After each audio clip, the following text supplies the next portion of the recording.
Well, after a pandemic-forced hiatus in 2020, minor league baseball is returning on a slightly delayed basis to two iconic downtown Indiana ballparks. Bill Benner has more of this week's Inside Indiana Sports. Bill? Gary, thanks. And spring training is underway, and with a new agreement with Major League Baseball now enforced, the Indianapolis Indians and the Fort Wayne TinCaps are looking forward to a resumption of baseball in early May at Indy's Victory Field and Fort Wayne's Parkview Field, respectively. And joining us today to talk about taking us out to the ballpark again are Indians President and General Manager Randy Lewandowski and TinCaps President Mike Nutter. And gentlemen, welcome to the program. Thank you. Thank you.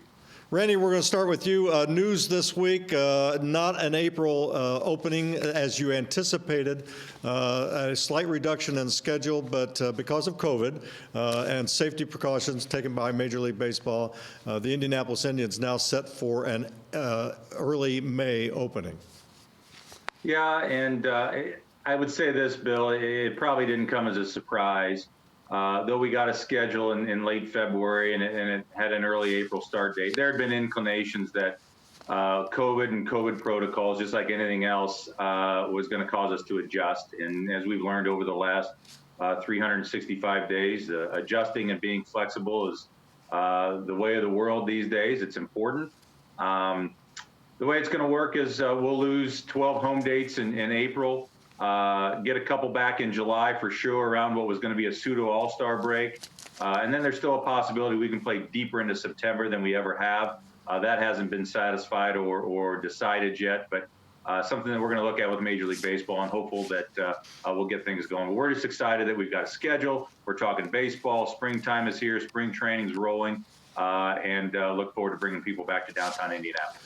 Mike, let's talk about the Professional Development League, and that was the agreement that was announced, I believe, back in December, that brings 120 existing minor league franchises under the Major League fold under this new agreement, and obviously that was an important step for your team and your franchise.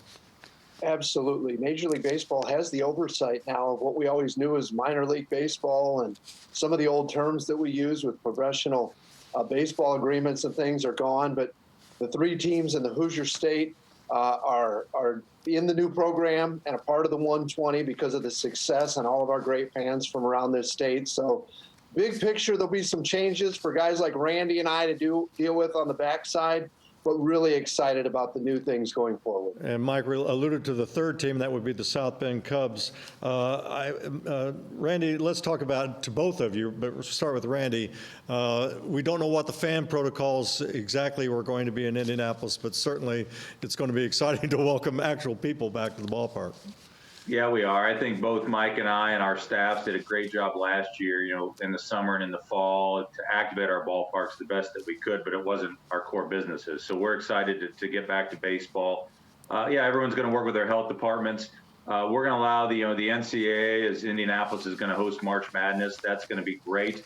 That's going to help pave the way, I think, for protocols. We'll dovetail with that. Our plan is in queue with the Marion County Health Department. We'll be looking to sit down with them here sometime soon to hammer out our plan, but lots of great ways already being paved for us, and I know Mike's had some success up with his health department up in Fort Wayne. So it's just like anything else. We've got to take the proper protocols and guidelines. Health and safety is the most important thing for our fans, our staffs, our players. It's a real world deal that everybody has to deal with, and we'll do the best that we can and deal with whatever limited capacities there are now. Being outdoors is going to help us, and we'll hope that we can see some growth in those limited capacities as we make our way through the season. Yeah, Mike, and I know you've already talked with your health department, and they have given you some guidelines for the upcoming season. Absolutely. Our opening day for the TinCaps is May 4th, but we're going to play a bunch of college and high school games to fill in when we would normally be playing in May. So we received word this week that our plan of just around 3,000 fans has been approved to start. Like Randy said, hopefully as we go, it increases. But we appreciate everything the Board of Health has done. They've got a lot of stuff to worry about beyond the TinCaps and Victory Field and Parkview Field and things like that. So we thank them for what they're doing. We're excited just to get going. We didn't expect we'd open at 8,000 people. We'll start where we are and hopefully build from there.